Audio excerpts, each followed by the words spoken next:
Welcome back. Let's go straight away and join Rajiv Lula, who's in conversation with the corporate head on the sidelines of Renewable Energy Conference. Thanks, Pranav. We are joined today by Mr. Chelappan. He is the Managing Director of Numeric Power Systems.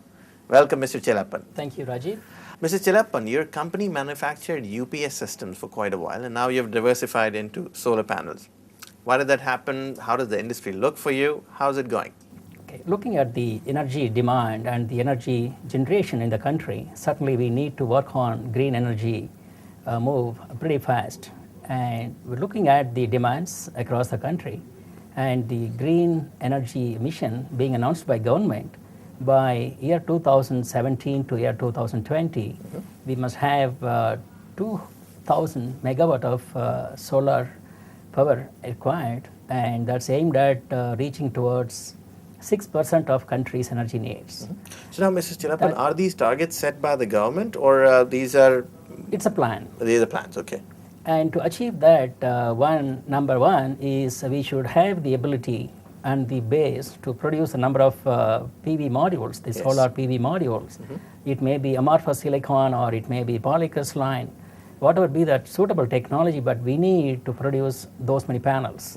And in the current scenario, we are producing roughly about 500 megawatt across the country.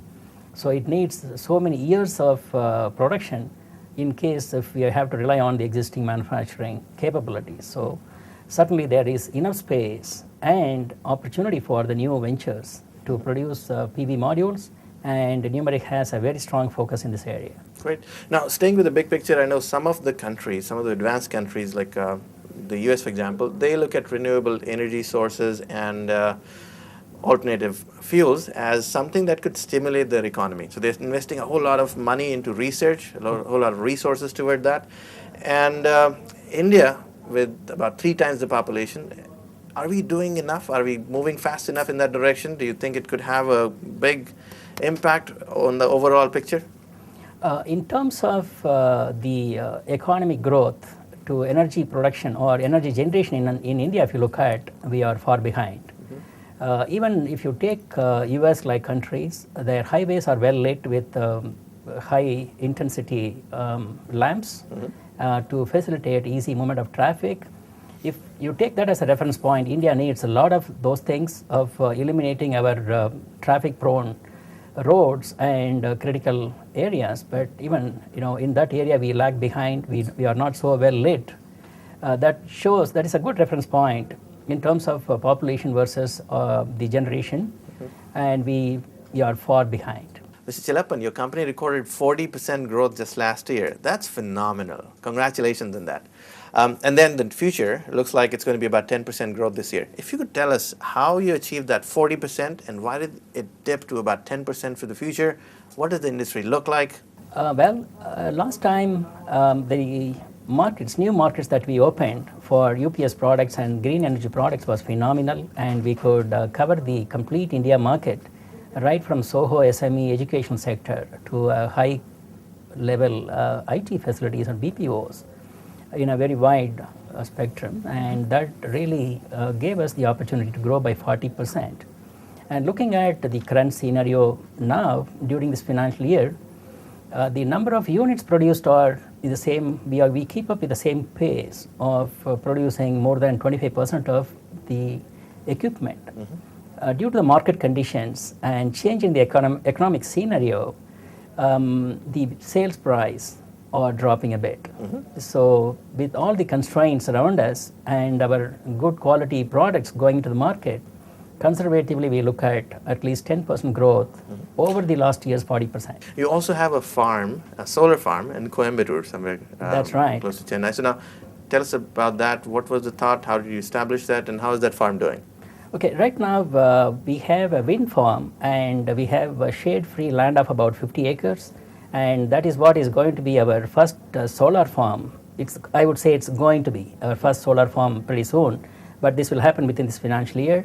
It's going to be a 1 megawatt solar farm, and it's in the same windmill farm again. And we use a power purchase agreement, the current power purchase agreement with the Tamil Nadu Electricity Board for power evacuation from the solar plant. And certainly it's a little bit of high-tech interface is required in doing so. Because when we talk of a point of common coupling in an existing grid, where a lot of wind generators are working, so we have to feed the power with extra care, and we are taking a very, very bold step in doing that. Mr. Chelapan, let's shift gears a little bit. Let's talk about the price of the final product that you're going to sell to your consumers. Overall, I know a whole lot of coal-factored thermal power plants are manufacturing electricity as well, and they're probably selling it at a much lower price than yours. How would you price your product so it's competitive? Rajiv, if you look at the cost of generation from a solar plant, solar energy farm or solar park we call it, it works out anywhere between 14 and 16 rupees a unit. Once again, it depends on the number of sun hours and the efficiency of all the balance of systems. However, looking at the future, the way the module prices are coming down and our efficiencies in making the project within a budgeted cost, from a 20 crore budget for a megawatt, it's coming towards 17, 18 crores per megawatt in the current scenario. And the same is expected to come close to 12 crores per megawatt.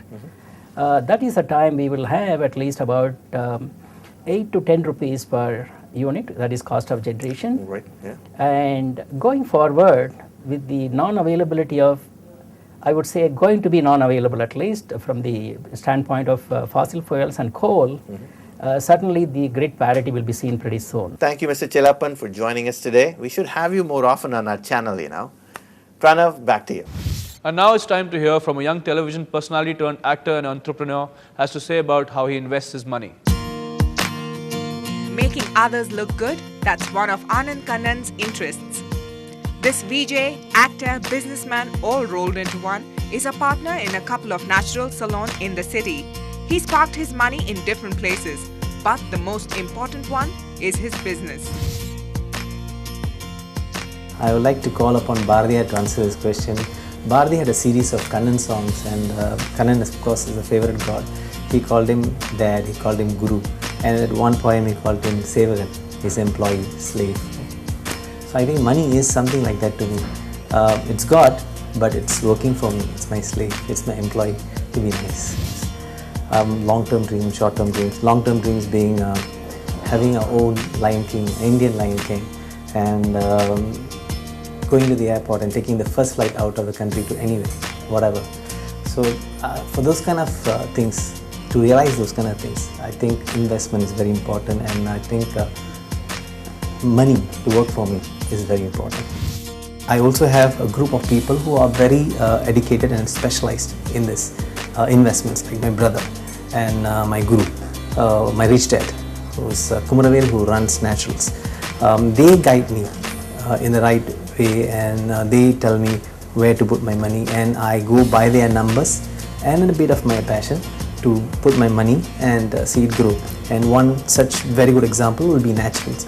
I'm a partner with Naturals Beauty Salon, and it's proven to be a right decision made by my rich team, wealth team. Well, following the right advice is surely a good way to go.